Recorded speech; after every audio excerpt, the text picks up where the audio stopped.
A soft scratching sound filled the room, like a cat crawling at a window. It was coming from the black stone table against the back wall. The two girls approached, their shoes padding on the green carpet. A gold-covered book lay open on the table. Hovering above, a magical pen drew on a blank page a painting of the two girls as they were right now, gazing at a black pen drawing in a storybook.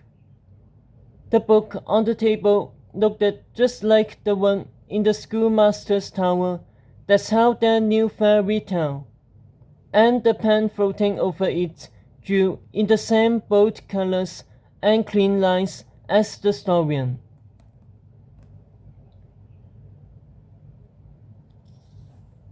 Only this pen didn't look like the story, Sophie thought, peering closer.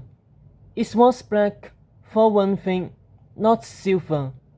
And it wasn't steel like the story. It was flexible and eel-like, as if made out of sticky black goo, contorting with every stroke. It looked a lot like the piece of string that had magically released her and Agatha before it flew into this room. Plus, the pen didn't have those strange symbols carved into its side either. Instead, it seemed to be covered in scales.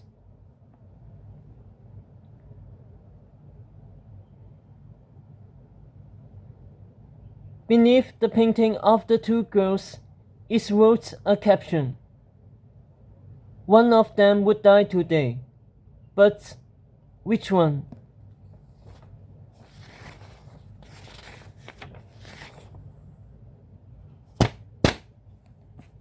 The school for good and evil, quest for glory.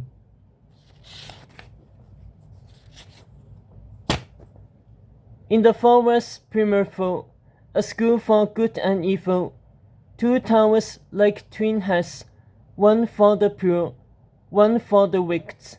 Try to escape, you'll always fail. The only way out is through a fairy tale.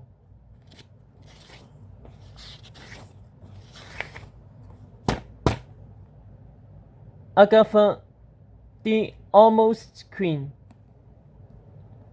When you spend most of your life planning you ever after with a girl, it feels strange to be planning your wedding to a boy.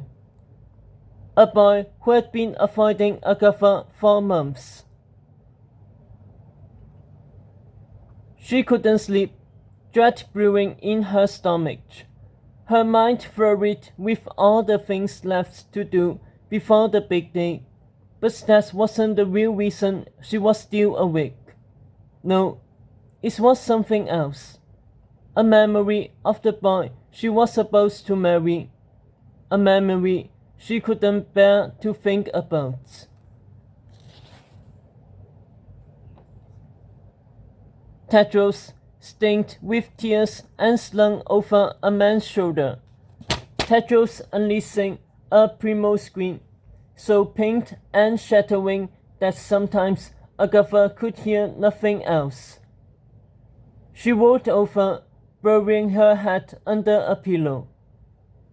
It had been 6 months since that day, the day of the coronation. She hadn't slept well since.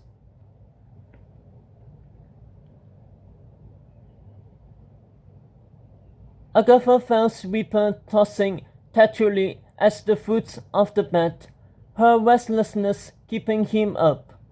Agatha sighed, feeling sorry for him, and tried to focus on her breaths. Little by little, her mind began to ease. She was always better when she was doing something to help someone else, even if it was falling asleep to spare her bout messed up cat.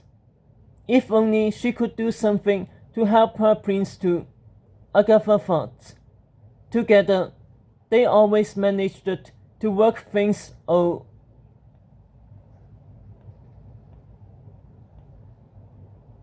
Click. Her heart stopped at the door. She listened closely, hearing Whipper's soft snores and the sound of the latch creaking open. Agatha pretended to sleep as her hand incurted forward, propping for the knife on her night table. She had kept the knife there ever since she had arrived at Camelot. She had to. Tetro's earned enemies here long before he had come to take his place as king. Even if these enemies were in jail now, they had spies everywhere, desperate to kill him and his future queen. And now the door to her chamber was opening. No one was allowed in her hall at this hour. No one was allowed in her wing. Moonlight spilled onto her back through the cracked open door. Her breath shadowed as she heard footsteps muffled against the marble floor. A shadow crept up her neck, stretching onto the bed sheets. Agatha gripped the knife harder. Slowly, a weight sank into the mattress behind her. Hold, she told herself.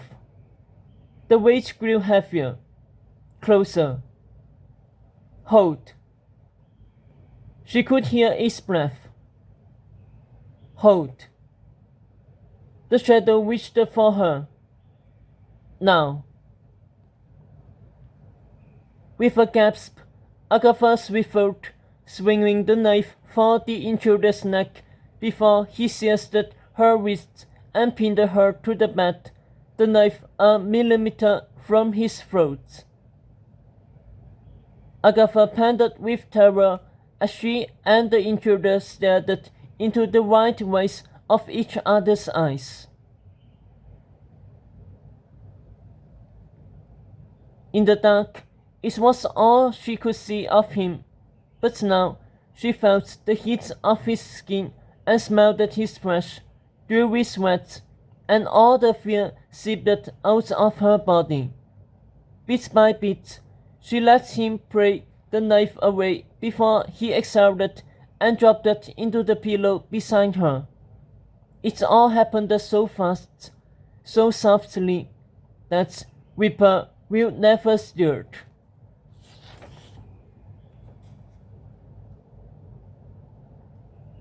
She waited for him to speak or pull her to his chest or tell her why he had been avoiding her all this time. Instead, he just curled into a ball against her, whimpering like a tired dog. Agatha stroked his silky hair, mopping up the sweat on his temples with her fingertips, and let him sniffle into her nightgown. She had never seen him cry, not like this, so scared and defeated. But she held him, his breath settled, his body surrendering to her touch, and he glanced up at her with the faintest of smiles.